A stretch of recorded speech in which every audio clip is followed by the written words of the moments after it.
Hi everyone, welcome to Warhammer. We are your hosts, Jack and Dan. So today we're going to be talking about the latest MetaWatch news, and we're going to be basically discussing who's top, who's bottom, and if Games Workshop can fix 40k.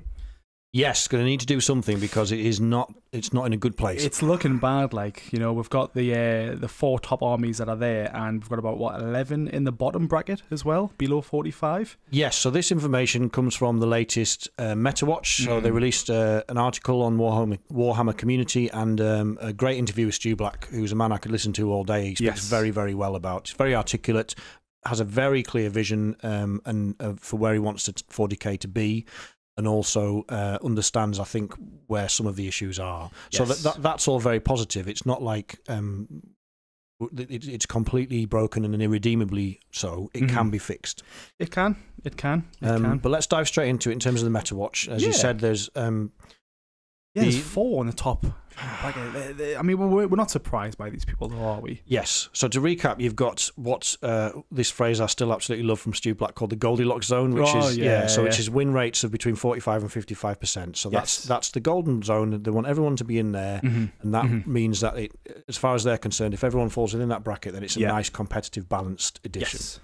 However, as you said, we're at the moment we've got four on the top four factions that are above that rate, yes, and a couple of them quite considerably so, aren't they? 11 below 45%. Yeah, see, that's a lot. That is an imbalanced edition. It is. I mean, it is new though. Again, I know we've discussed it before, but it is a new edition that's just came out. So there is going to be a fine-tune period, right, of just trying to find the right balance, because it is a completely different game. Well, that's a fantastic point, is that the way 40k plays, and Stu Black again has been very clear about this in the interviews he did before the edition launched, was that this is a big departure from 9th edition in terms of how the game plays. Yes, exactly. We can agree to disagree on the lethality of that, as we did in the last episode. We did. But it's, and we've touched on this before, is that it is a different game. Yeah. My gripe, as we talked about before, was that it seemed clear to me they just hadn't done enough play testing. Yeah, you can't as much as they've been very ambitious with this in terms of changing the way the game plays and bringing some new kind of nuance to it, which is really good. That's what we want as players. We don't want it to be the same. No. But if you do that, you have to play test it to death to avoid a situation like the one we're in. Yes, definitely. And I mean, when we were at the GT for the tournament and such down Manchester, they only had 5-6 tables for 10th edition when you were play testing it. Yes. And again, when we were there, the person that we were speaking to was saying that, like, in 9th they had loads of tables available. Yes. And it just kind of shows that, like, again, like in 10th, there just wasn't enough play testing done, because I mean, is there any reason for it? Because the only thing I can think of is that they were looking for people spilling the beans online. Yeah, I think you're exactly right. I think you've hit the nail on the head there. I think it was there was issues with leaks, and they stepped back from third-party play testers. Yes. But if you do that, then you need to hire your own play testers, and I don't think they did. They need to. So there is Stu Black, as we just said, like, this is not a Stu Black bashing video. No. I love the videos. Yeah, I respect the guy. I think he's a very, very intelligent and creative man. But Games Workshop needs to give him the resources to prevent things like this from happening. Exactly, because at the end of the day, it'll just make a better game. Yes, from the get go. Now it has happened. Yes, it's how we can see that from the metadata in terms of win rates, and then it's looking at, as you said, there's 11 factions below there, from Guard all the way down to Paul Leagues of Votann at the bottom on 35%, and at the top you've got Eldari at 67. Yeah. So that the differential there is, if my maths is right, is Eldari players are winning 2 out of 3 games, and Votann are only winning 1 out of 3, which sucks. It was really bad. And that kind of swing is, that's what needs addressing really quickly. 100%. Now, before we start into getting at the meat and potato of it, are you surprised by any of the top factions that are in there?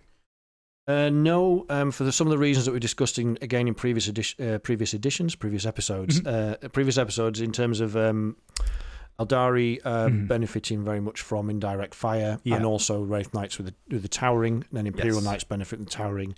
The one that's an anomaly is Gene Stealer cults, in that they don't really have a lot of access to either of those. But it's just the way again it falls in with how how you score points in this edition. Yes, and Genestealer exactly. Cults are very good at that. Well, they are, because they can, as far as I'm aware, they can get around the board relatively fast. You know, they can bring back the units in their next turn once that full unit gets destroyed. It negates a lot of the killiness of, because Eldar and Knights have both got a lot of firepower. They're both quite. It's a shooty meta. It's a shooty edition of the game, if we're being honest. And they're. The fact that Genestealer Cults can simply bring those units back kind of mitigates against that a little bit. It's very true. It's very true. So yeah, no, I'm not surprised by any of those either. Now, on the flip side, are you surprised by any of the ones in the lower bracket? Because there's a lot there. I think yes and no. I think in terms of the lower bracket, there's too many of them in there, and I think, like as we said, that comes back to play testing in that they need to find ways to make them able to score points better, or to make them a little bit more lethal. So particularly for melee armies, I think are going to struggle in this edition. Yes. So we see Blood Angels are a bit down there. Death Guard are down there because they're basically the ginger stepchild of Games Workshop. They're unloved. Just get left. They just get left behind. Yeah. Votann, they did pretty dirty, obviously. So, but yeah, there's the one that surprises me the most. Perhaps is not on the bottom. It's actually us. It's Necron in the mid table, right? Because we're quite slow. Sure. And this in any edition of 40k, or certainly in recent ones, movement has been critical, and it certainly is in this edition. It's even more so, you could argue, than it was in 9th. But you reckon, though, because we've got the flayed ones, like we're infiltrate, so already we're up the board. We've got the death marks, deep striking, so we're gonna move them up. We've got deep strike capabilities and a bit of infiltrate capabilities, and I suppose, and then with your Tomb Blades, you've got your bikes basically that can they give you, but largely the bulk of the army is quite slow, and we lost. The battle line units. Yeah, we lost pips of movement as well in terms of. And then what's that D cannon? Is that what's called from the Eldari? Where it's like -2. Oh, I think it's the spinner, isn't it? Yeah, there's -2 movement. Yeah. If people are unaware of that, with Eldar, what they can do is for this weapon attacks a unit, it actually -2 off your movement. So a lot of our movement is 5-inch movement, which goes to 3-inch movement, which is practically nothing. You can't advance either, so no. So you, especially if you've got like a really good, like, cause imagine that on our Lich Guard. Absolutely awful. Yes. 5-inch movement. We want them on the board. We need them in the middle of the board. In the mid-board, on an objective. Yes. And if they target them and move them from down to 5 to 3 inches, well, they're not going anywhere for at least 3 turns. Yeah, it's going to take you 3 turns to get up there. Yes. So it's a very powerful mechanic, particularly with its being in. I think it's in direct fire as well. Again. Yeah. Which we might we'll discuss in direct in a little bit, but in terms of what Stu Black said, it was very interesting. He talked quite openly that. At the top of the meta, they're looking at addressing Genestealer Cults and Eldari. Eldari are going to get hit quite hard. I think you can see that coming. I hope they don't hit them too hard, though, because like we've seen it like with Adeptus Mechanicus in the past, where they've nerfed them into the ground and they were just unplayable for a very long time. And yes, I think they're still down there at the moment, aren't they? They're definitely in the bottom 11. Yeah, 40% their win rate currently. So again, they still haven't recovered from the last hammer that he got, no pun intended there. But just in terms of like what we think is going to become you actually had a really good statistic, didn't you, regarding comparing what our meta watch is compared to Age of Sigmar? Actually, that's a good point. Yes. So if we look at now the Age of Sigmar has roughly the same amount of factions as 40k. I think it's 25 or 26 in both games. And the latest Meta Watch just came out for Age of Sigmar, and they have only 3 factions that are above the Goldilocks zone, and the highest one of those is Soulblight Gravelords, and they're at 61%. 61. So they're compared to 67 against Eldar. 67 against Eldar, exactly. There's only 1, 2, 3. There's only 6 that are below the Goldilocks 6 zone below compared to R11. Yeah, so it's basically half. Yeah. So I mean, their edition is more mature, so they're 2 years into it. If the cycle stays on track, they'll get their new edition next June. So they've got like another year of play out of this edition. So they've had a bit more time to work on it. But it shows that it can be done. Then you went even further than this and dug back and looked at some of the previous meta watches from the 9th edition. Yeah, so from 9th edition back in October 4th, because that was the only one that was available. The only one that was closer to that one was April 2022. And back then, there was only 2 top factions above 55, which were two of them compared to our 4. So again, halved. So that was Tyranids and Harlequins. And again, they were only 58% and 59% respective. So that's not massive above 55. And then in the lower bracket, we only had 2. Again, there's only two that are below the Goldilocks zone. 2 below the Goldilocks zone. Right. And again, they were Adeptus Astartes and Adeptus Mechanicus, sitting at 59% for both of them. 49? 39? 39, sorry, yes, 39%. Yes. So again, that's really not that bad. Yeah, really not that far off. No. Well, that gives us hope, doesn't it? Because if they can get to a point where it's that close, yes. I'd be happy. And it shows they've done it before, so why can't they do it again? Now, but if we think about it, though, like that 9th was out for like a year and a bit. How long has Age of Sigmar been out now? I think that... So... let's think about this. So the 9th edition came out in 2020, so that would have been about 2 years in, which is about the same as this Age of Sigmar edition, about 2 years in. So do we have to wait 2 years for it to be fully balanced? That you would like to think that they are getting better at balancing as they go. So you would like to think that it will be a bit quicker this edition, but there are some other challenges because... It's partly because they've been so ambitious and they've made so many rules changes or changes to the way the game plays. They've kind of created more imbalance. So that's going to be a challenge for them to address. That's true. That is true. In terms of who we think are going to be the next big winners from the next data slate, isn't it? That's coming out. When's that due, actually? Stu Black said second week of September or mid-September-ish. Nice. So not too far away. So yeah, we're pretty close. And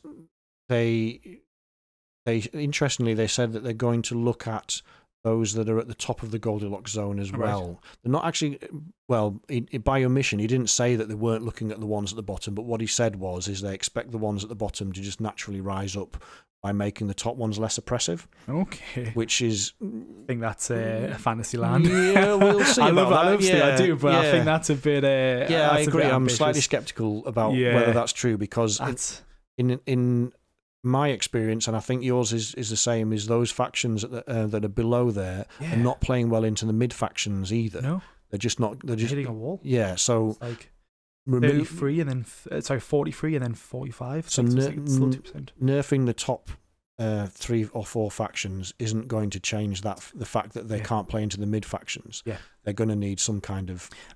I think if all of the lower bracket ones were in the 40% to 45% range, I could maybe get on board with that. But sitting there looking at Leagues of Vote on 35%, it's a bit ambitious. Yeah. I mean, maybe the ones right at the bottom, they'll hopefully address those. I mean, I think they are going to need something. But in terms of, it's obviously difficult to predict because we don't know exactly what's going to happen. But if I had to pick 3, you hold a bolter to my head and said pick 3. Well, the good thing about us two hosting this is that you could pick different things to me and I could pick different things to you, and as a collective we could say that we predicted it right. As a channel we can predict it right. If we pick 6 between us, we've got a 1 in 4 chance. Exactly. So let's space them out. Okay. But what are yours? What do you think your top winners are? So my top winners, I actually think Chaos Space Marines, and I'll tell you why. Is I think there is, having played those against Lewis, I know last week we sort of got into it and then I drifted off a bit off topic and it kind of made it sound like, I kind of nearly tabled Lewis, and then it's pretty good. But in actual fact, it was a really tough game, and the amount of flexibility and play that Chaos Space Marines have got really surprised me. Yeah, they've got really, really strong secondaries. They've got a lot of interesting combos that they can do. Yeah, in terms of characters leading units, but also just in general. I think they have a lot of ability to score points and an ability to do some damage. Right. So I think they are possibly one of the kind of factions that would benefit from the oppressive ones being nerfed. I think, I think the meta, right? There's an awful lot of very clever competitive players. Yes. And they will always look to find the quickest route to victory in list building, which is, which as we've seen is if you 3D print an army maybe. But it's like they could look at Eldar and go, right, if I take this and this, like if I take D cannons, Wraith Lords, Wraith Knights, or etc., I'm going to stand a good chance of winning, and I know how to play them. Yeah. Chaos Space Marines, I think because they've got a little bit more complexity and nuance to them, is taking the meta a little while longer to work out what the best way to use them is. Yes. So I fully expect by nerfing the top factions and also by players learning that faction a bit more, that they're going to massively naturally improve. Get better. Yeah, 100%. Chaos Space Marines. Yeah, Thousand Suns is my other one up there, just to stay on the Chaos theme. But they're also reasonably close to the top of the meta already. Yeah, 53% so far. As much as Stu Black says that they're looking at them, I don't think they're going to give them an enormous nerf. No, no. So unless they weren't amazing in 9th, so bringing them back down now would just kind of suck for them. Really. I think so. I think they might be given their chance to shine, and fair enough.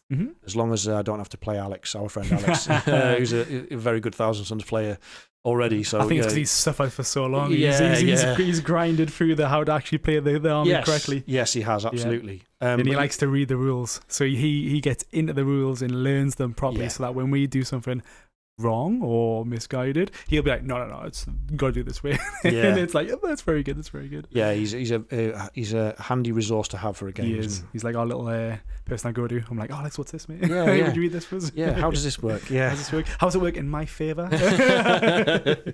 And your last one? My last one is us. It's Necrons. I think that again, surprised by that. We've started. There's been some wins in events already, so people are starting to figure out how to use them. And again, I think it's a similar issue to Chaos Space Marines. Not that I think our strats are as strong as Chaos Space Marines, but some of the combos definitely are. Yeah, our unit combos. And I think the early days was partially we have quite a broad codex still there's a lot of units to use.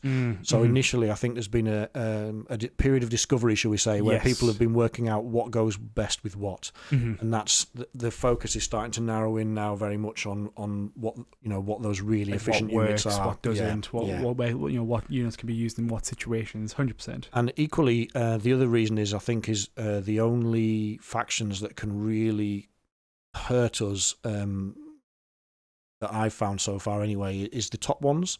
So if they're going to nerf some of those top 2 or 3, that will make us even more resilient. Yeah, no, I actually agree with that. To be fair, I didn't think like that.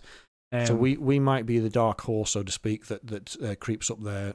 But I will put my neck on the block and say I think Thousand Suns and Chaos Space Marines will benefit the most from the top factions being coming down. Yeah. What about you? For me, I've got actually, because my perspective on it is I've went on what are they going to change primarily. I don't believe they're going to be changing how an army runs. I think they're going to be waiting for the codex to be making those core changes to how those units or that army's abilities work. So I think it's all going to be about points in my eyes. Yes. And I think this is where the Grey Knights will really shine, because a lot of their units are really expensive. Yes. So if they're going to be primarily going to be dropping the points on a lot of those lower armies out there, I think Grey Knights will really shine, because my experience when I've been playing them is that they can move around so easily. Oh yeah. So movement is really key in this edition. So Absolutely. Having more of them cheap units to just teleport around at the end of your turn, people aren't aware of it at home, at the end of the turn, at the end of the opponent's turn, the Grey Knights player can get rid of 3 units. Yeah, 3 units off the board, not in engagement range, and then deep strike them back in his turn. Exactly. Yeah. And that is massive, because you could pull some really good cards to be like, behind enemy lines. Yeah. I'll just put this really engage cheap on all fronts. Exactly. Investigate signals. Easy stuff. Easily done. So I think they will massively benefit from it. I think that's a fantastic shout. We both played, obviously, as we mentioned in the last episode, we played Daniel, Grey Knights player, and it was very clear to me that Grey Knights are overpriced, because he almost had fewer models than a Custodies player, which doesn't seem right. I felt bad, because I think he put all his units down, and I had half my army still players. So I was like, this is crazy. He had about 5 or 6 units. Yeah, exactly. And obviously half of them were in Deep Strike as well. So I was like, I've got loads to put down. Give me half an hour to put all my units down. Yeah. So I think they're going to really benefit from that. Yeah, that's a good shout. In a very similar situation, World Eaters. Oh, really? Yeah, I just feel like them ones are, again, all I hear is they're overpriced and don't do a lot. And again, I don't believe they're going to be adjusting what the core army actually does, or the stratagems that come with it. So I think it is all going to be about points, which I think, having more World Eaters on the table just running at you, even doing points or secondaries, I think that's going to be really good. I would agree with you to a certain degree in that at the moment, there's no redundancy because they're too expensive. So that line charges into you, and if you don't buckle and break, then that's it. Yeah. Exactly. You know, and that was my experience when I almost tabled Alex. Almost. Yeah. Well, no, I did table Alex. I'm doing myself down there. Sorry, Alex. Yeah. But yeah, it was that his units crashed into my Lich Guard, and then if my Lich Guard didn't buckle, which they didn't, then eventually you just ground him down. And he hasn't got a second because they're so expensive. There's no second wave. Yeah. So which doesn't feel right for World Eaters either, does Exactly. So yeah, I'd fully agree with that. My only concern is that it's still not a melee meta. It's not a melee edition so far. It's been a very shooty edition. It has. So they will reducing them in points will help, but will that be enough to give them enough lethality to make melee great again? Yeah. What a saying that is. But what about the losers then? What have you got for losers? What are your top losers? So I know you just touched on them, but I don't think a points drop is for the same reasons you just talked about with World Eaters and Grey Knights. A points drop is going to help them significantly. I don't think Votann are massively overpriced at the moment. I think they can still field quite a lot of units. Yeah, it's just that they just don't suit the way the game is formatted. Meant to be played. Yeah.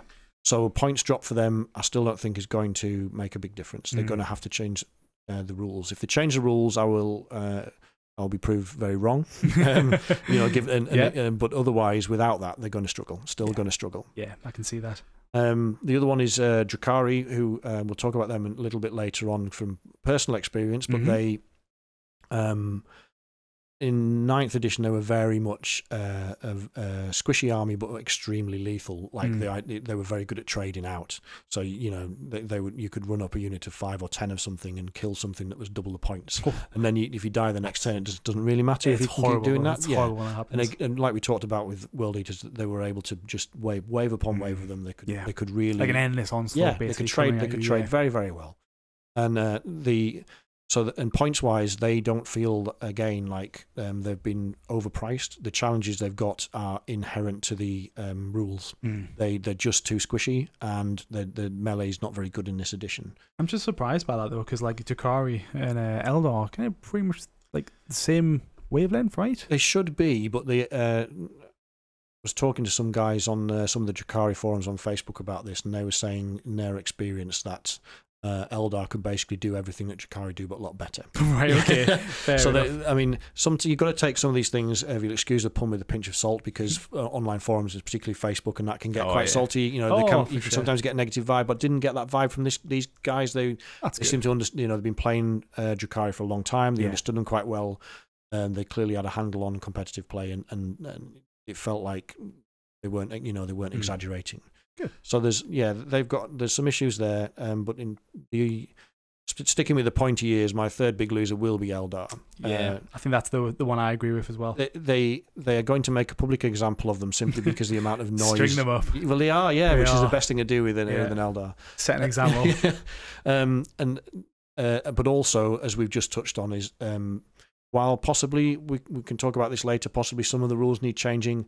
Eldar feel a lot of their units feel undercosted for the amount of damage output they do or the effectiveness they have in point scoring. Yeah, and that needs to be addressed. I completely agree. I think the Eldar specifically, they're going to be the ones that are going to be hit the hardest. And again, I think it's not going to be how they change the army, but the points are just going to be massively increased for a lot of their units. I think so. Yeah, and Stu Black didn't hold back from mentioning very specific units, and they are drilling. You know, as we just talking here about win rates, but Stu Black in the MetaWatch video mentioned that they are also looking behind that at most popular units taken in a list and how that impacts win rates as well. Yeah. So there will be certain, your Wraith Knight is going to go up in points. It is. Your D Cannon is going to go up in points. It is. And they are, like, my best guess is they're likely to go up in points to the point where they're unusable. Yeah. That's the idea, is they kind of increase the points to nerf them out of the meta. Yeah. Completely agree. Which is a bit disappointing if you've just bought a Wraith Knight and finished painting it. Yeah, that's it. Yeah, it's like all these people who are buying all these Eldar units. They should slow down, wait for the balances to come out. Yeah, you can argue that meta chasers don't deserve to to have good units or whatever, but that I disagree with that. Like a Wraith Knight's a really big investment. It is. It's a beautiful model as well. Yes, it is. There was a cracking one. The Scottish guy Mark at the tournament had one in Iron Brew colours. That was with really good. Little can of Iron Brew on the base. It was very good. I'll put a picture on screen for that one because that was really good. But yeah, so they're my third one. What about your three? Yeah, so I completely agree with the Eldar one. I think they're going to be hit hard. But the other ones, I just feel like Death Guard. We touched on it before. They get overlooked and overshadowed so much from Games Workshop, and they had a bit of a peak at the very start of 9th, but then they've just been downhill since there. It's been a long downhill slide, doesn't it? The hill never ends, basically, on this one. Yes. And I just don't think the hill's going to come back from them. I just think they need a complete, not even. Yes, maybe a revamp of their army in terms of what their army rule actually does. Just a big buff. They need it because they're not resilient. Goes back to what you're talking again about before. Like World Eaters, a points fix might go a long way. Yeah. But Death Guard, you can't see it having that much impact, can you? No. How cheap are you going to make? Unless they make Terminators in extremely cheap, and then you just get Terminator spam or something. But that's not going to be a lot of fun for anybody. It becomes boring. Obviously, like whenever we play, we like to play units that we enjoy. Yes. So being restricted on what units you can bring purely based on the amount of points they cost is like, it's the point. Like I want to play the units I want to play, but and as you said, it's their army is, for considering the law, the richness of the law, and the disgustingness or the disgusting resilience. And the models look amazing. Yeah, all of the models look class. So there's an awful lot to draw on there for flavour, and it feels a bit bland at the moment. It does. It really does. And I think the last one for me are Chaos Knights, because if you look at the Imperial Knights, they're sitting at 57%. Yes. And I just feel like they're going to do something similar like they've done with Towering, where they nerfed, or didn't nerf, I think they changed something to do with Towering. They changed the points on. Yeah, they basically increased points on units with the Towering keyword. But obviously that affected both armies. Yes. But both armies weren't performing at the same level. And correct me if I'm wrong, but the fundamental difference is that Imperial Knights are more shooty and Chaos Knights are more melee. Which again doesn't really play into the meta that we believe is there. Yes. And I just feel like they're going to do something similar where they're going to be like, oh, Imperial Knights are doing really well. Let's look at bringing those ones down, and then in turn they're also going to bring down the Chaos Knights, which it's a very difficult one, isn't it? Because as we saw, as you just said, they've already done it once, where they've gone right. Towering's an issue, particularly for Imperial Knights and Eldar, so we will increase the points across the board for all units with a Towering keyword. Yeah, it didn't do Chaos Knights any favors. Didn't. So whether it's enough for them to maybe reverse that points. Or even if there's going to be another points increase for Imperial Knights, don't affect Chaos. Don't do it across the board for Towering. Maybe leave Chaos Knights out. Exactly. And to be fair, I hope they don't impact Imperial Knights too much. Because just behind me, I have started an Imperial Knights army, which I really shouldn't have, because I've got a lot of paint already. You can probably see some of our grey parts behind me for the Bane Blade. There's a little bit of grey there, but yeah, I suppose the joy with the Imperial Knights is you can use those as allies in a guard. It's true. That's the reason why I bought them. You see, is it? Not to start a new army, just to join them together. I'm not going to say you're a filthy meta chaser. What percentage are they? Nah, I'm selling them. Does anyone want to buy Imperial Knights? But do you think the points changes are going to be enough though to save 40k or to fix it? Yeah, that is a fantastic question, and the short answer from me is no. I think interesting, as we've just discussed there, and I think even there was a sad look on Stu Black's handsome face, which I don't like to see. I like to see him smiling. But when he was talking about this, he was talking about the two tools they have in the box to rebalance the meta. And the first one obviously is his points, and he said absolutely that is our preferred method. Good. But the second one is changing rules. True. And he kind of hinted that they might have to do that. For me, there is looking at individual factions. There might be some tweaks they need to make to the rules to improve them. Like Votann is one we touched on before. Yes, they're not going to get a lot better unless they change rules. Death Guard are not going to get a lot better unless they change their rules. Yeah. At the top of the meta, they've already nerfed Fate Dice once. Do they need another nerf? Possibly. Yeah, they are still pretty good. They are, but I think... touched on the mortal wounds last time, didn't we? Yes, we did. Yes, absolutely. Auto-critting on wounds, like mortal wounds, so it's like... Yeah, you can, on a Wraith Knight's cannon is 2d6 damage, and you can they've already got an inbuilt reroll to hit, so the chances are it's going to hit. And then if you can turn a 6 into devastating wounds, with that, then could you roll to see what you get on the first roll, and then if it's bad, when you do the reroll, be like, actually no, for this reroll, I'm then going to pick a fate. As far as I'm aware, so they could even so they can basically roll. So for anyone at home, I guess what I'm talking about here is if you're about to do the wound roll for this D6 plus 2, is it plus 1? I think it's 2d6 for the Wraith Cannon. 2d6 for the Wraith Cannon. So you could roll that dice and be like, all right, perfect. I'm gonna roll this and get 2d6, and you could get like a 6 and a 5, and you'd probably take that and be like, oh, that's fantastic damage. I'll keep those ones. Or you could be like, right, I'm gonna roll and get like what, like a 5 and a 4, like a 5 and a 2. So I don't think you can use it to re-roll damage, but you can, if you're rolling to obviously you can roll into hit and you get a free re-roll to hit. Yes. So the likelihood is if you're hitting on 3s or 2s, with the re-roll you're gonna hit, and I think it gets 2 shots anyway. And then the it's the wound dice, so you could whether you can use that on a re-roll or use your wound re-roll, I'm not sure, and to use a fate dice for that. But either way, it's still too overpowered because it's too many devastating wounds. It's a lot.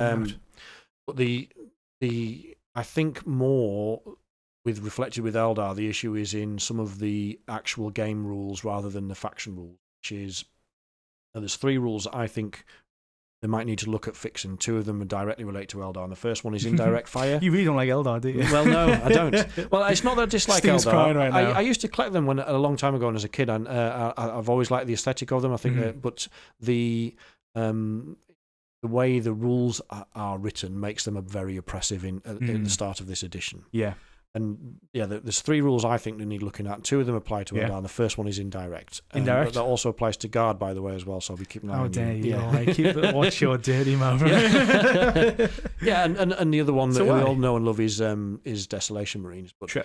It's just too powerful. So indirect in 9th edition, for my money, worked quite well. Sure. Like the benefit of being able to hide behind a building and still shoot your opponent was outweighed by the fact that your opponent got better save, and it was harder for you to hit them in the first place. And they've took both of those things away in 10th edition, so it's now almost as easy to hit, or you can work it with some wombo combos to make it as easy to hit. So what is indirect fire in 10th? Indirect fire works the same way as it did in 9th in at a fundamental level, in that basically you can shoot something that you can't see. Perfect. But as I said, in 9th there was they made it more difficult for you to hit them because you couldn't see them, which felt right. Yeah. And also the target of your attacks, if you did hit them, got the benefits. I think got the benefits of cover or +1 to the save. So it was easy. There was less chance of those attacks actually going through. So in 10th, is it not still -1 to hit? I don't know if it is or not. You still get an armor save, like a +1 to the cover in 10th for it, right? Because you're in cover, regardless of where you're being shot at. Yes, you're still within an inch of cover, so you'd still get that armor save, as far as I'm aware. But it's become very clear that the meta is as far as I'm concerned, is an indirect firearms race. So Eldar have geared up very much with it. They had the units anyway. But in answer to that, we've seen Guard list skew towards indirect fire. The amount of basilisks at the back of the base, because you're safe, aren't you? Because I think that's the main thing. Because regardless of where you position yourself at the start of your turn, you could position like an absolute god and not be visible by any units whatsoever. Yes. And you don't get turn 1. But because of indirect fire, that means that regardless of where you are, you're going to get targeted. You're a target, yeah.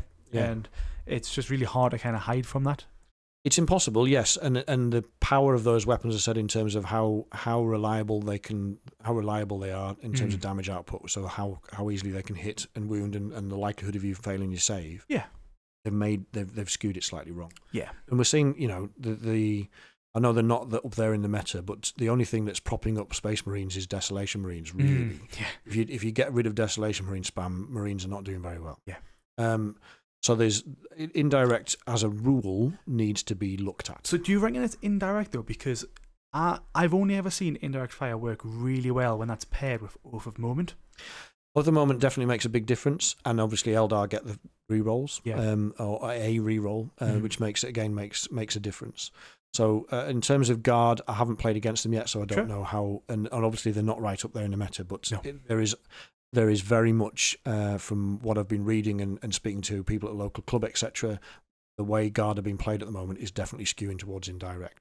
See, well, I'd be interested to see if it's that, because like for me, it is caused by that oath of moment, where if people aren't aware of that, oath of moment allows you to re-roll all your hit rolls and your wound rolls, which is just, it's really difficult to, because there's nothing you can do about that basically. And then with that indirect fire, you're rolling and you're rolling again. All right, I'm wounding. Right, I'm wounding. Right, I'm wounding again. So take that away.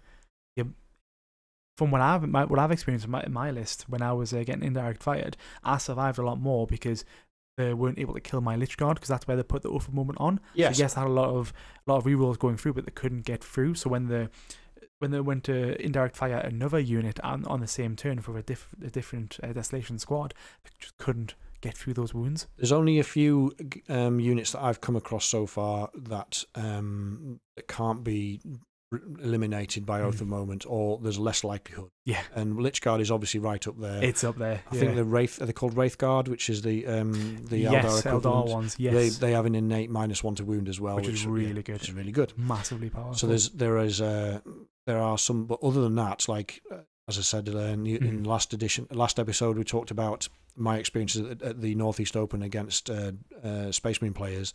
Desolation Marines were able to eliminate a unit of warriors with all of the buffs that you can put on them. And they just point at them and they just disappear. And it's horrible when that happens. Yeah, and if they're able to do that to almost any unit in the of infantry at least anyway, or mounted troops, maybe vehicles is a different kettle of fish. But if they can do that, then I think it needs looking at, and it brings us back to I don't know who this German tournament organizer is, but the man's like, obviously got a very good handle on the game already. Right. There's remember when the Votann came out and some of the German tournaments just immediately banned them. He said this is ridiculous. We're not letting them. Yeah, well, it's when they first came out, wasn't it? They were just crazy. And GW had to react to that quite quickly, and they nerfed them before the Codex came out, which again we talked about last week. Last time. Sad. At the beginning of this edition, they said exactly the same thing. That some of them banned Eldar, and some of them refused to. They house ruled the rules for indirect and for towering, which we'll come on to in a second. And they. At the time, I was like, "This seems like a bit of an extreme reaction. We haven't even, no one's really rolled a lot of dice yet. How can you be sure? How can you know for sure that this is going to be such an issue?" But they were right. This is exactly how it's played out. Yeah. So whoever you are out there, would like to know who you are, because you obviously know more about this edition than GW does. Yeah. Maybe they should get you to play test it. Get them hired.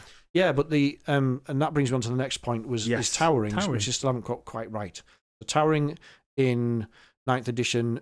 There was if you think about it from a logical point of view, perhaps it was a bit silly, but the way the rule worked was was true line of sight for a towering unit's opponent. So you're the Imperial Knight. Yeah. I'm the Necron. Yeah. If you're, if I have true line of sight to your unit, I can shoot it. Yes. But if you have true line of sight to me, you can't. And then in 10th, they've changed that and said it works both ways now. Yes. But what that has meant, again, is it's similar to what we were just talking about on indirect, is that there's not very many places to hide. No, there's not. As soon as you pop your head out, then that knight can see you, and it's going to hurt you. Yeah, which I enjoy though. I think that's actually pretty good, because it makes the game quite different, because it's like, oh, well, this unit could come out and get a few pop shots. Oh, but they might just get absolutely obliterated next turn. In my mind, I'm thinking, okay, well, what else can this unit do to basically score me points or move to an objective or do something different? So instead of squad of warriors doing absolutely nothing against this Titan, well, do I want to get the Titan in combat instead? Because if I move, not a Titan, a Knight. Yes. So if I move them out and tie them in a combat, that'll take them at least a turn or two to wade through those warriors. Yes. And that means that's a turn that they're tied up in that combat, where they're not able to do any points, but I'm obviously able to use a lot more of my other units that I have available to do other things. Yes and no, and I would agree with you from that. I think the true line of sight working both ways is the right thing to do. Yeah. I don't think that's the issue. I think the issue is perhaps that just the killing power of knights makes that a bit oppressive. Yeah.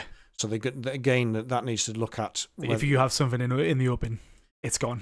Yeah, and I mean that's fair enough. As like that's no different to any edition, right? It's like if you're if I just monkey brain it, as you would say, and move and just plod units up without being careful about where I put them, then they deserve to be shot off the board. They do deserve to be shot. I'm sorry anyone out there who does monkey brain, but you need a position better. I'm going to shoot them.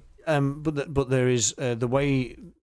Knights are up there for a reason, and that reason is the amount of firepower they can bring to bear makes that towering rule a bit oppressive. It's true. And I think we were talking about this off camera or off before we started recording, in that I only learned this week, but there's some knights Imperial Knights that you can give free war gear to. They're basically getting an extra gun, and a gun. If you can whack an extra gun on a knight, that must be like 100 points worth of firepower or something that you get for nothing. Now you could argue that over the course of a unit of 10 Space Marines or whatever, free gear, maybe that adds up the same. I don't know, but probably not. It's probably more like 50. It's probably, but it's Knights already feel slightly too strong because of the amount of firepower they've got. So the fact that some of them can take an extra gun for nothing just makes things worse. Yeah. So I don't know what the answer is in terms of addressing the towering rule. Whether they need to go back to the way it worked in 9th and see if that works, or if they're just going to try it with points and see if they can. I mean, in terms of what Knights can put on the table, that doesn't feel that much different at the moment to what they could put on the table in 9th, does it? No, the units still they're not putting a lot. It's not like there's loads more of them, is it? No, they're still about the same amount of army. So, and that is the challenge. Is like if you're going to increase the points on towering units, are they going to end up only with one knight and a load of dogs, basically? That's it. Well, once I get my my knight army up and running, I'm sure we can have a little play and see what works, what doesn't work. Yes. See what maybe could be changed. Because if I'm honest, I don't have very much of an opinion on it, because the only experience I played with them was with the Chaos Knights. Yes. I thoroughly enjoyed the game. I really liked how they played. Hence why I've now started a little army of Imperial Knights. But because it's like moving them around seemed so fun to me. Not having very many models, making sure that you were using your models to the right. What's the word? Like you just getting the most out of every single unit that you had. I like that aspect of it and making sure that I'm playing very well and very good. But also, I took a few really funny pictures where I moved. I just moved some of my Locust Destroyers out in the open to get a few shots off, hoping I'd kill the Titan, not the Titan, the Knight, and I didn't kill it. I think I left on like two wounds. Yeah. And I took a little picture of the Locust Destroyers out in the open, just staring down this Knight, and I was like, oh no, shall I take them off the board now, or shall I do it later? But it's was like funny. That Ralph from The Simpsons meme, isn't it? I'm in danger. Chuckles, I'm in danger, 100%, because it's like they were out in the open, and I was like, well, they're gone. Like, I know they're gone, and I'm like, I needed that thing dead. So it was quite fun, like, again, fun and funny, because like I knew I needed to kill it, and I knew it was a risk moving these out to get the shot off. But I was like, well, I've got to risk it, otherwise they're going to move. Part of being a good general is knowing when to take those risks, calculated risk, and sometimes it works, sometimes it doesn't. Does it? That's part of the fun of the game. Everyone in my army is going to be cannon fodder, so unfortunately, I'm sorry if you're under my command. But I think you got one more. One more rule? Fly. And this one isn't something that's causing a problem at the top of the meta. I just think in general, if you're doing a balanced data slate, can you please fix fly? Because it's broke. It doesn't work properly. It sucks. Like, I don't think I've ever used any of my like Catans to go round, like to go over anymore. They always go round because it just doesn't make sense. Like, the way terrain is, and as you said, is it just more optimal to move a unit around a piece of terrain? Exactly. Or obviously, we're talking about buildings here, but around buildings or ruins rather than try and fly over them, because it just doesn't. You just haven't got the movement to do it. Exactly. For anyone at home who doesn't know how fly works or doesn't know basically what it means, but in 9th, what it meant was you could fly over buildings, which meant you could just measure the distance through the terrain. Yeah, you measure linear. Like say you've got 7-inch move on a, or it was 8 in 9th edition on a Nightbringer, and he's behind a building. You can move him just basically in a straight line. Through it, as long as your base ended. As long as your base wasn't being obstructed by the terrain, you were able to get past it. Yes. In 10th, you have to fly up and down. So that means you've got to fly like 6 inches up and then like 6 inches down in some situations, depending on the building that you're trying to fly over or the terrain piece. And they've also slightly nerfed movement for Necron. So a Nightbringer now, a 7-inch movement. Exactly. You simply cannot physically fly over a building. No. You have to go up and then on the next move go down. So you have to stand at the top of the building and wave at the Wraith Knights on the other side or whatever, or the Imperial Knights. So it's just much easier and faster just to go around the terrain, which is still slow. Which just doesn't really mean you don't really have fly. Well, like what does fly even do? Because you can move through your own models. Yeah, you could do that with whether you're in any of your models can move with any of your other models. Don't you fly to do that? So it's just like fly has become very boring. it's become boring. They gave it a big. It is. I know we keep using these words, but they did give it a big nerf. It's and that means points wise, if they'll apply a points increase to models that have any keyword. So the points for the fly keyword are too high, probably. Yeah. But I don't think that's something you can fix with points. You just need to fix fly. They do need to fix fly. I think just go back to 9. I think it worked. I think it worked fine. Yeah, I would agree. I had no issues or complaints with people. But yeah, no. That's the one I agree with the rules. Just that need to maybe get changed or something that we dislike. And points. It's possible they can fix indirect and towering with points. I think towering is more easy to fix with points, but I'm not sure about indirect. I think that might just need to go back to the way they did it in 9th as well. Yeah, and it might just be it might be that there's a lot of players don't like change. Maybe I'm one of those, and I wouldn't think so. I tend to think I like 10th in general. I think, wow, they've done something different with this. It's exciting. It's different. But, nice. But indirect isn't the freshness they've given to indirect isn't working for me. No, I'd like to see that change. Fair enough. Good. Yeah, for me, I've got cover as one of mine. Because big monsters, if they've got like a small piece of their model behind a terrain, they get. Yeah, you stick one arse cheek behind the building. Exactly. I'm getting cover. Cheek. Yeah, it's like, oh no, my big booty is hiding behind it. Yeah. It's just like, although that's not bad, and I get it, and it makes sense because it's easy to determine when you're playing a game. Be like, no, they are behind that cover. I get the +1. But I just feel like with possibly they could maybe change that to be like, well, look, monsters don't gain the benefit of cover. Yeah, or vehicles don't gain the benefit. Vehicles only get it if more than half of your vehicle is obscured or something like that. But then your half to me might be different from my half, like to you, if that makes sense. Yeah. So like if you look at a model and you're like, oh, half that model's in cover, I could be like, well, technically no, because if based on where I'm looking, it's not, kind of thing. And I think that's where it's up for debate. So what Games Workshop need to do is get rid of those rules that are in that mixture of a debate.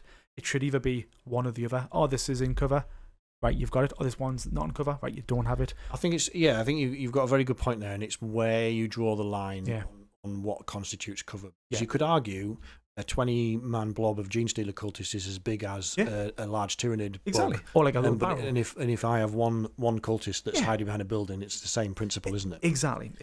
Should that really be allowed? Exactly. It feels a bit gamey, doesn't it? So like that's why I think if they should just get rid of that rule, where not that rule as a whole, but monsters and vehicles don't gain the benefits of light cover. Yeah. That should just be gone because again, they are monsters, they are vehicles. They're going to be moving around on the board. The size and scale of them, that at any given point is going to mean that large. Well, again, it comes down to like if a little bit of your vehicle is like if I can see, again, to use the same principle. If the tiny bit of the arse end of your Tyranid bug is out of cover, are you then out of cover or are you still in cover? Yeah, so like I would say that's where the debate comes in. That's where the games take a little bit longer because people might be debating this little thing. Yes. And I know it might not even make sense in most situations, or people might just be fine and move on really fast. But for me, it's like, well, no, look, if it's a monster vehicle, it should get rid of that rule and only retain it for the units and be like, right, the little units, do you have one full model in cover? Yeah, I would. I would slightly disagree with that. I think they do need to tweak it, but I would like to see it be a 50-50 rule. And I know that creates a grey area which could cause arguments. Yeah. But a 50-50 rule, like if you're a unit of 10, if 5 of you are in cover, you're in cover. If 6 of you are out of cover, you're not in cover. See, that's fine. Again, for the smaller units, that makes sense, and that's what I would want it to see it as. But then when it comes to the big models, like again, your half to my half might be something slightly different. It will, it's very difficult to measure what is half of a model, but. Maybe it needs to be on 2/3 to make it clear or something, but it shouldn't be gamey either way. So it shouldn't be if I'm hiding my I'm hiding most of my my Tyranid behind like my what's it called, my exocrine. It's a big bug. If most of that is hidden and a little bit pointing out, it's poking out, I would still like to think that gets the benefit of.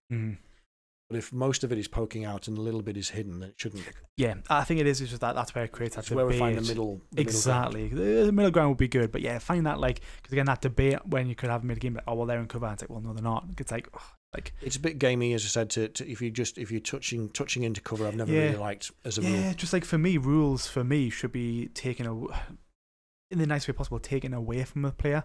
Like, the rule shouldn't be dictated by what we think is the rule. It should be, well, the rule's written that you don't get a save. It's fair enough. And then it's like, but like I say, when a rule says, oh, you get a cover save if you're 50% of your models in cover, it's like, well, what's 50 again? That's where it comes down to the debate. That's where it puts it into the player. Just getting rid of the debate aspect of rules, I think, would be a good moving forward point. That's a good point. Yeah, that's my what's the word? That's my pep talk. No, my TED talk. TED talk. Yeah. Thanks for coming, everyone. Yeah. What about is that the only one that you would change then? Reserves. All right. Yeah. I don't like how they can get destroyed in 4 and 5. Right. Because they can come in turn 2, then turn 3, and then after that you get destroyed. Yes. Why? Yeah. Like, that's that is the question. Like, why do they get destroyed for? Why can't you just keep them?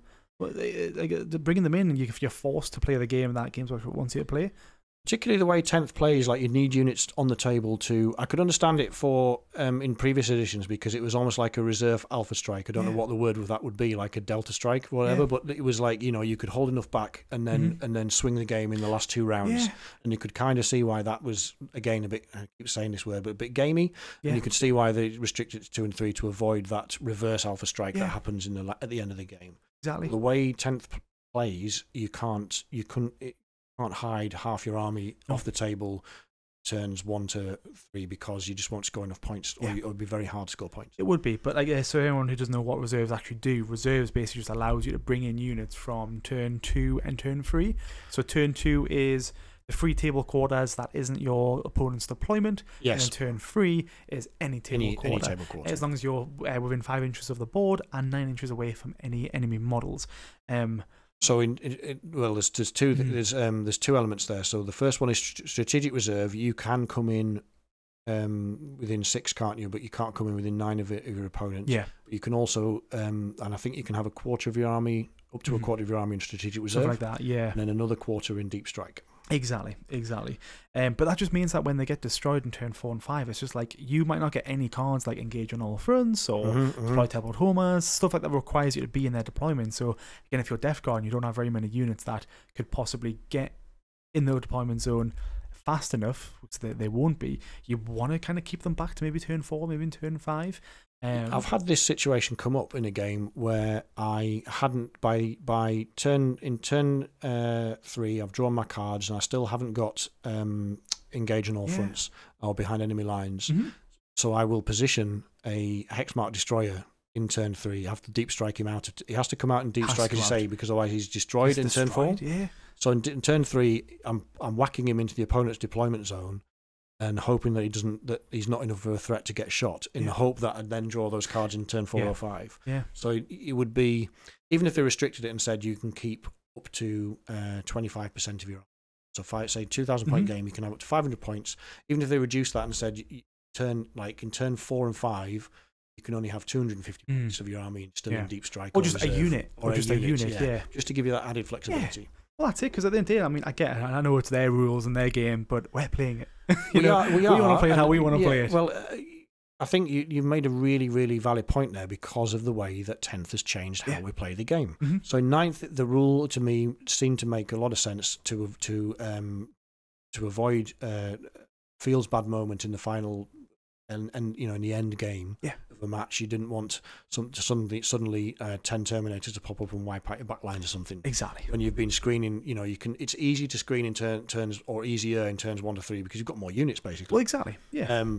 So when those gaps appear in turn 4 and 5, I don't want 500 points of Terminator dropping in. Yeah. So if they can, as long as they can avoid that happening, then I would agree with you that they should ease those restrictions on when units can come in. 100%. In terms of like rules and whatnot, now I know Auspex Tactics done a very good video on latest like rules I get wrong or people that like cheat in games, and I had a really, really good poll that he'd done. I'll put it on screen so everyone can see it. But I haven't seen this. He basically just asked questions around, like, you know, what kind of cheating goes on in games. So there's ones that are like, you know, deliberately slow playing the game, or inaccurately moving your models, weighted dice, and all that sort of stuff. But the question I've got is, because we're talking about like the rules that people play with and rules that we don't like. What are your thoughts on when people get the rules wrong, in quotation marks? Like, what is the line between when, I got this rule wrong accidentally, or was it on purpose? And see, I think we're both fundamentally honest players, and I think you just have to have a good bullshit filter. So there are. I think if you can look another player in the eye and they genuinely believe that something is the case, like I touched on this with a guy. This guy was is an ITC judge that I was playing, that I was talking about last time. Player, right? And so when he was saying to me, "Well, your roll, you know, those dice rolls were fails," and I knew they weren't. They were saves that I was rolling, not feel no pains. Yeah. I looked him in the eye and said, "Are you sure?" Yeah. And I could tell that he fundamentally believed that he thought I was getting it wrong. Right. Like, he wasn't. You can look a player in the eye usually, I think, and 9 times out of 10 at least, you can tell whether they are genuine or cheating. There was absolutely no doubt in my mind that he was genuine. Yeah. It was just that the rules are complicated, and it's easy, therefore, to make a mistake. I think that's the main thing, because like there's so many rules that I get wrong, and it's not it's not like not on purpose at all, but it's more just like.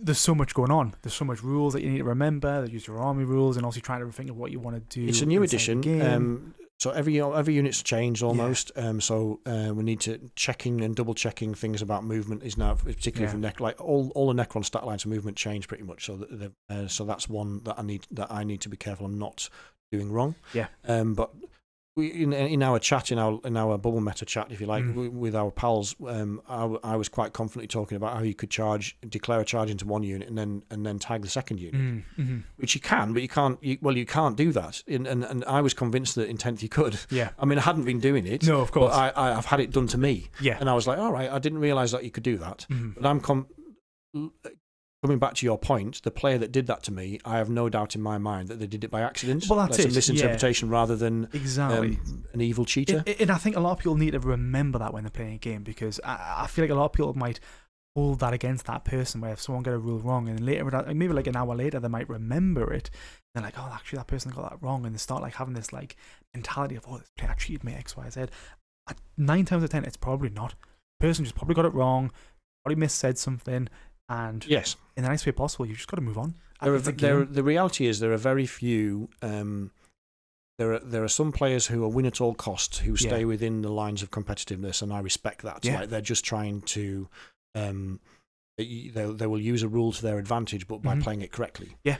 But there are very, very few people who I think will blatantly break those rules. But one of the things that I actually done that was my own fault was, whenever I play a game, I always make sure that when I'm like targeting in a unit, I point at my unit and then point at their unit and be like, this, like my Lich Guard are attacking this unit here, I'm going to roll, and I'll make sure when I roll in front of the person. Yes. And when I was playing against this Knights player at the last tournament, yes, I was like, this unit's gonna make the save against that unit, roll the dice, but it went actually against the like behind like some terrain, right? And I was like, all right, perfect, that's like save, I've got 1 wound left, and I basically crawled in my dice, and then as I crawled in my dice, the dice moved, and then he was like, oh no, they failed. I was like, oh no, mate, I was like, the actually succeeded. This dice was like blah blah blah. Yeah. And he was very much like, no, like you rolled behind the thing, I couldn't see it. Yeah. And I was like, okay, like I get it. I should have definitely rolled in front of you. I know you, so I know you wouldn't do that. But somebody else that doesn't know you as well, no one particularly knows. at tournaments, that is one of the biggest or most common cheats at tournaments. Exactly. Isn't it? Yeah. So when I looked at that, and I was like, he is right. Like I should have rolled my dice in front. I could have said, oh, do you want me to roll again? But it was actually a really good roll, and I probably wouldn't have made it again. Yeah. And I was like, oh well, look, like I'll roll in front of you next time. I'll just remove them from the board for now, because I had like a feel no pain as well. So I was like, didn't feel pain, still failed that, and I was like, yeah, no worries, I'll take them off the board for now. And then it's one of them things where I know I won't do it again in the future. With tournament terrain being what it is, and the amount of models that Necrons have as well, you can get to points where there aren't that many places to roll dice, particularly lots of dice on a table. Yeah. But it is something that I think we need to be aware of as players, as it eliminates that potential for doubt in the opponent's mind. Mm-hmm. Or I always do. I've done it as well in the past, where what I will do because I'm a terrible dice roller in more ways than one, you could argue, but I will occasionally roll a dice thinking that it's going to go to, just into an open space, and it'll just carry on moving, or I've rolled it too hard, it bounces and ends up stuck behind a building. Yeah, I can say, that's a 6 or it's a 5 or whatever. Yeah. Do you want to come and look at it? Mm-hmm. And that can also help mitigate. Think about like touching it.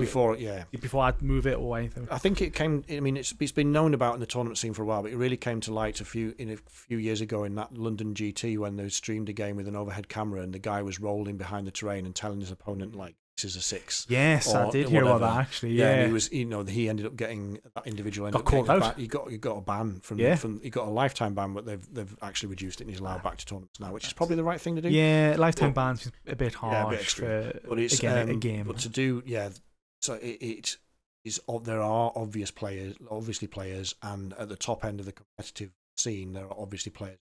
Mm-hmm. We obviously only played a finite number of games each at the Northeast Open and the same at Warhammer Fest, but I never saw any. Yeah, I was going to say, like, have you ever came across a cheater before, or? I've had people. Except our friend group. Yeah. Get rules wrong all the time. Yeah, I'd like to test all of Dan Main's dice. Yeah, it's very true. Yeah. Maybe just call him out for his 3D printed army. Be like, you can't play with that. That's 3D printed. Get off the board. Yeah, get it off the board. Yeah. These no. And joking aside, I've had the only one I've ever come across is and that's happened a couple of times in the space of a couple of years, is people who are a bit free and loose, I would say, as a nice way of saying it, with movement. And it's the old one where the hard one. You measure from the front of the base to start with, but then they're putting the models at the back of the base, so you basically gain an extra inch and a half a movement on a. It's massive that when it comes to charges and such. Yeah, that can make a massive difference. Really can. So it was in the second instance of that, I was playing against a melee army, making like a 10 or 11 inch charge into a 9-inch charge, which he then made. And then all of us, he made more than one of those, and then all of a sudden you're like, actually, that can make a big difference to a game. Yeah. And I'm not sure, again, in that case, whether that was specifically cheating or just somebody that was new to the game that wasn't really sure how to do it. First instance, it was the guy. It was the guy's like second game of 40k in Night Nation, so you can't really say to him he's picked up that as a cheat. It's just misplaying it. But the thing is, I think there's nice ways of approaching it though, because I've came across those people as well. And again, I wouldn't say they were flat out, oh, you're a cheater, I get the rules. Just simply say, just because if the question that I ask is, how far does that person move? Yeah.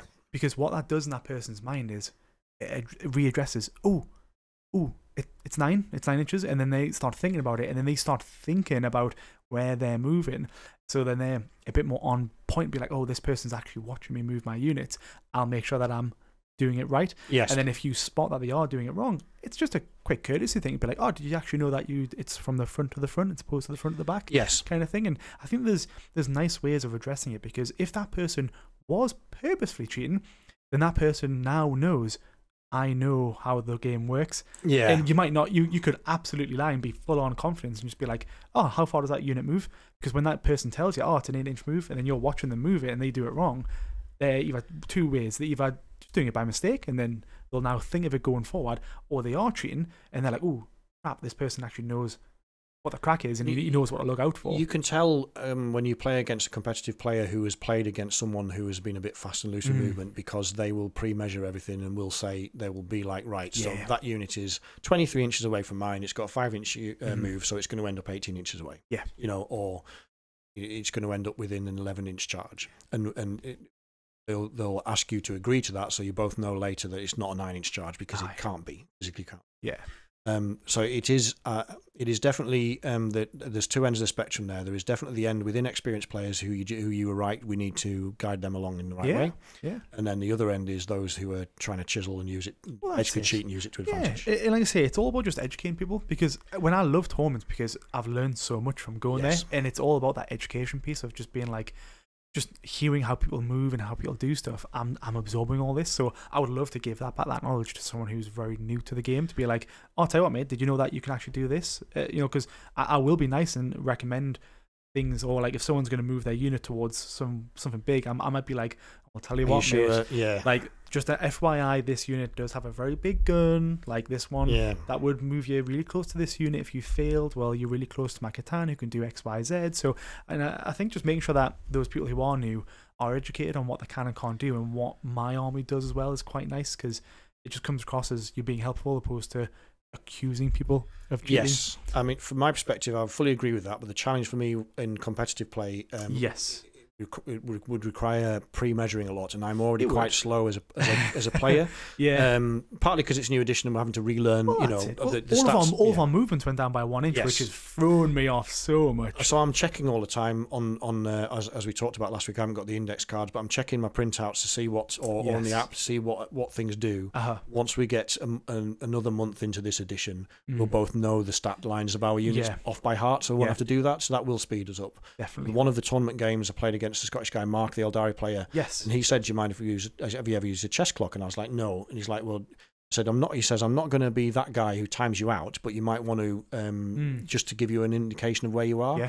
And I would have run out of time by about turn 3. Oh man! So I didn't think I was a slow player until I timed myself, and then I realised I was. So I'm now conscious about pre-measuring. On top of that, I don't want to become that guy who then your opponent says, "Well, you're trying to slow play down." Do you know what I mean? I think it's just that chess clock's really there for people who might take the mick on the time that they have. Again, those a lot of, I'm not pointing them out, but Orcs players, they've got a lot of units to move. So it's not so much it's purposely them being a cheater, but if they've got so many units to move, then that is a bit of a shame, because they might eat up a lot of your time for them moving their units. So when I played that Orc player, who's one of the best Orc players in the UK, or certainly was in the past, I would arguably say, based on my experience, he still is. He's a very, very good player, but he was super fast and good in his movement. Yeah. But also a good player has thought about where the units are going to go before they have to start moving them.